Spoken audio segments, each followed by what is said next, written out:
Hey y'all, hope everybody's having a good weekend. We're going to do some more seed starting today. We're going to plant some mustard greens. Just wanted to show you guys real quick. We're going to try a different little setup today. We're going to try the Jiffy 50 cell seed starter and the Jiffy seed starting mix. Now y'all know I like to use the back toe potting mix to start seeds, and also like to use the Burpee 18 cell trays and cups to start my seeds, but they're all sold out this time of year. A lot of the garden centers are clearing the shelves, getting rid of this stuff here. So this was the last of the Mohicans. Now y'all know I like to try different products to see how they work, so this is going to be a totally new experiment. Y'all are going to be along for the ride. Let me show you the seed starting mix right here. So this is made with peat moss, coconut coir, and vermiculite. It's supposed to be a really good seed starting mix from what I've read. We're going to try it out and see. And in the past, I've used something similar to this, these little biodegradable inserts here.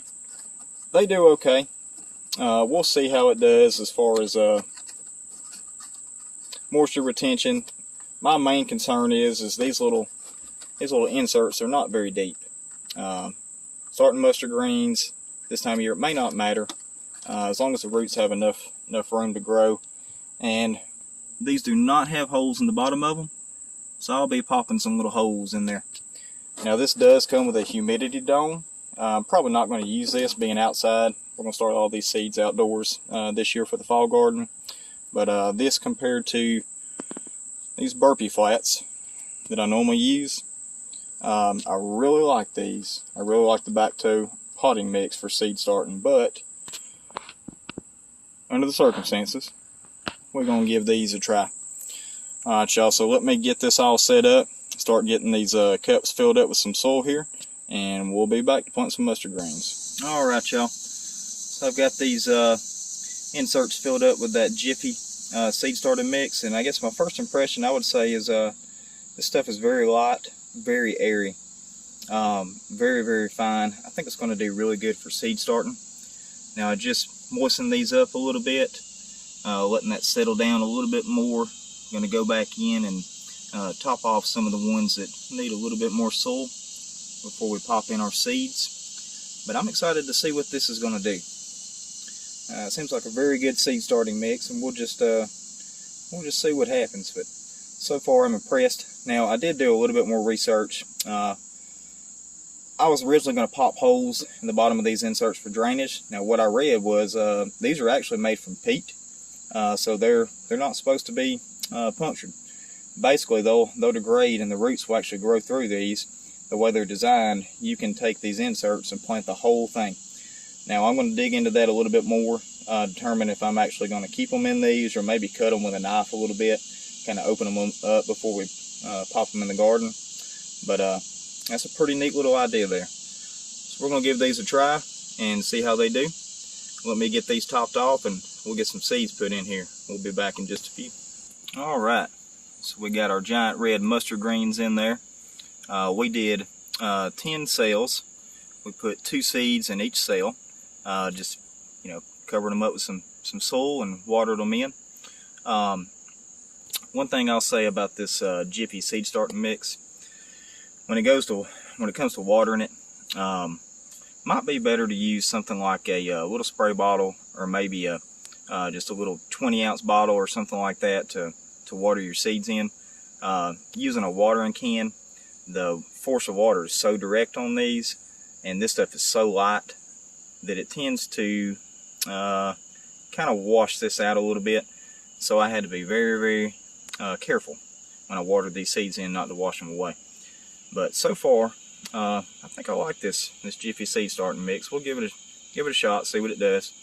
Now there's not a whole lot of nutrients in here, but of course seedlings, they don't need any nutrients in the beginning.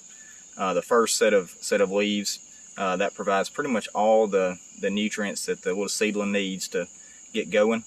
Now what I'll do is when they start putting on a couple sets of true leaves, I'll hit them with a little fish emulsion, something along those lines to give them a little boost before we put them in the ground.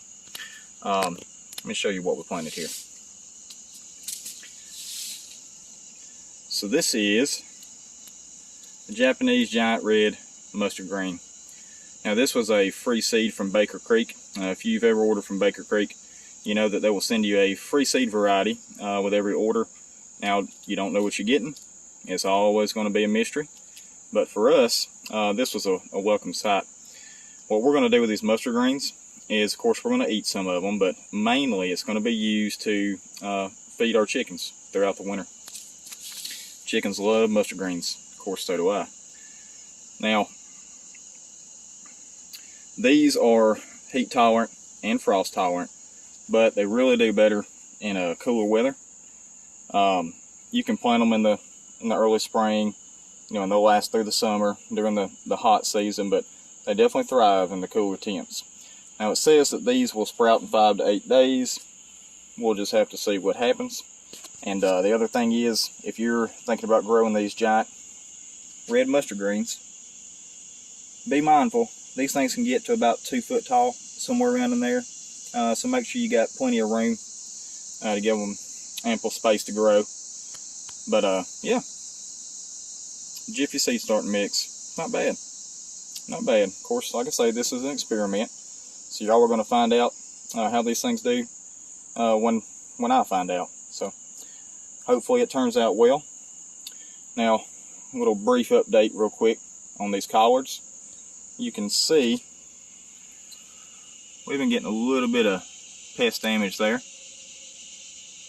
Now I came yesterday and sprayed the tops and bottoms of these leaves with some soapy water. What it was is we had, of course I done picked them all off. We had some cabbage loopers in here and some other little caterpillars just munching away. Of course we don't want that. But yeah, they're doing good. Broccoli, kale, cabbage, all doing pretty good. We got some that didn't germinate, but hey, that's alright. It ain't always going to be 100% germination rate.